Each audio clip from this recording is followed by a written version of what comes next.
This is problem number 19 from chapter 6. In it, we have an initially stationary box of sand is to be pulled across a floor by means of a cable in which the tension should not exceed 1100 newtons. The coefficient of static friction between the box and the floor is 0.35. What should the angle be between the horizontal and the cable in order to pull the greatest amount of sand, which would mean the greatest mass of sand? And what is that weight of sand and box in that particular situation? So as always, let's start with a free body diagram. So here's my box of sand. I have normal force, I have the weight, and then I have this tension force, which we know should not exceed 11. And then of course, we know that there's friction. We were told the coefficient of friction. And so that will be in the direction opposing motion. So here's my static friction. I'm now going to write out my tension in the x direction, which will be 1100. Oh, and by the way, here's my theta that we were trying to solve for. So 1100 cosine theta. And then ty is going to be 1100 sine theta. And if you like, you can draw another free body diagram that puts everything into its component form. So I have Tx, static friction, normal force, Ty, and weight. It's often a good choice to do this just so that when you're summing your forces, you don't forget any particular thing. Now, I think that this problem is a little bit tricky to even get started with because you don't have much information. If that's the case, it's a good choice to sum your forces in your different directions and then just see what you're able to figure out. So first, I will sum my forces in the x direction, F equals ma. So in that, I'll have this be my positive direction. So I'll have Tx minus friction equals mass times acceleration. But if we are dealing with static friction, then we know that our acceleration is going to be 0 because I recognize that we are about to get our box moving, but we are trying to figure out what is this tension to overcome the static friction.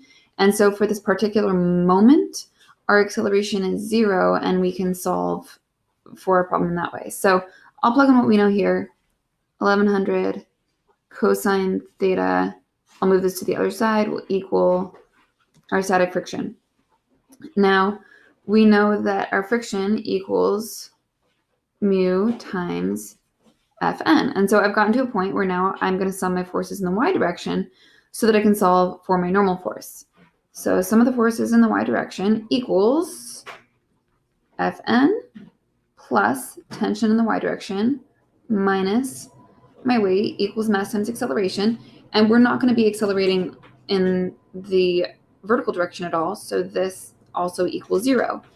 So I have my normal force equals, I'll move these to the other side, my weight minus Ty, which we know is this. So I have my weight minus 1100 sine theta.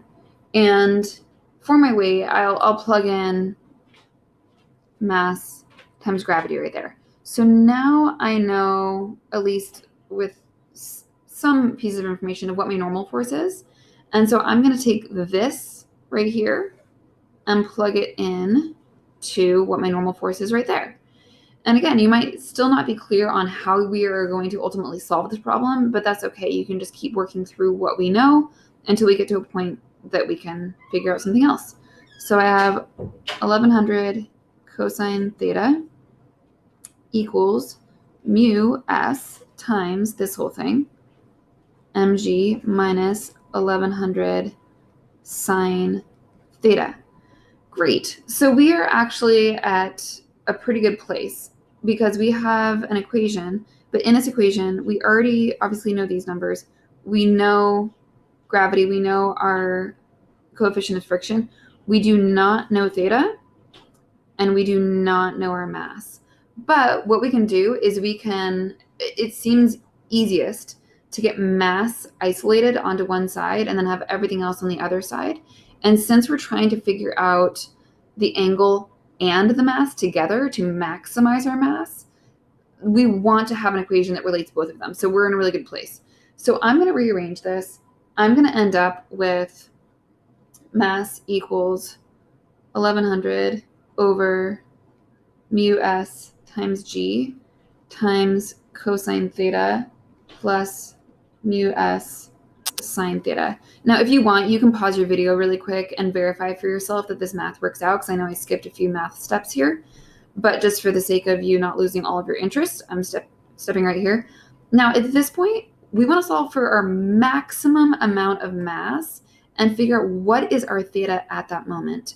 So one choice that you could do is you could take the derivative of this equation, because if I take the derivative and set it equal to 0, that, of course, the derivative gives me the slope. So if I solve for where the slope equals 0, that's either going to be a maximum or a minimum, and then that can give me the answer I'm looking for. What I'm going to do right now, though, is I'm going to use my graphing calculator and plug in this entire equation and then solve for where the maximum mass is, which would be the maximum y value, because this will be my y, and these will be my x. That's my variable. So let me show you how you do that. Here's my trusty calculator. So I will first turn it on. And so I'm going to go to my y equals. I've already plugged this in, but you can see, and so our mu s is 0.35.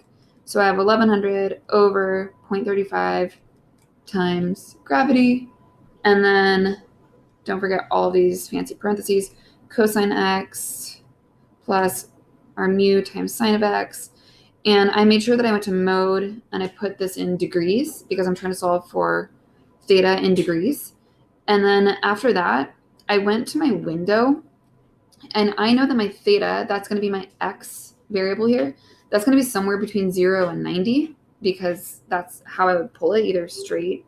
It's somewhere between 0 and 90 degrees is how we're going to be pulling this thing. So that's what I set up my x variables to be. And then from there, I press zoom fit. If you haven't learned much about your calculator, what that does is it takes whatever x you've told it and then fits the y perfectly. And so if I select that, I can just press enter or press 0 right here. And then it's thinking. Hopefully it'll show us the graph in a minute. Here it is. So remember, my x-axis is my theta, my y-axis is my mass. And so for our problem, we're trying to solve for the specific theta for which our mass is the largest. So we can see visually that's right there. And mathematically, we can solve that because we can click on calc. So that's second, and then this button right here. And then we go to maximum. So press 4 or scroll down. And so it asks for the left bound. If you already know this, you can just skip forward on the video, no big deal. So I'm going to go to the left side over here. So my cursor is about there. It's on the left side of my maximum. I press enter, then it asks for the right bound. So I scroll over using that button right there. Make sure I just go past my maximum. Press enter, so it's somewhere between here. And I guess you just kind of click once back towards where it is. Wait for it, and here we go. So my x value, which is my theta, it shows to be 19.29. So theta equals 19.3 degrees. And then my y value, which represents my mass, is 339.7, so 340 kilograms. And so that's how I was able to use this equation and solve for both of these things. Like I mentioned, you could have used the derivative, because as you see, my maximum is where the slope equals 0, and so that would have given you your theta value. And that is what I actually did previously in my homework solutions right here. So you can take a quick look at this if that's helpful. This was my equation, and then this is the derivative, and then you can solve for your theta and you get the same answer. So then the last question here is, what is the weight of the sand? So this is the answer to part A. The answer to part B is just mass times gravity. We already have our mass, so that's 340 times 9.8, and so we end up with 3,332 newtons. And bum, bum, bum.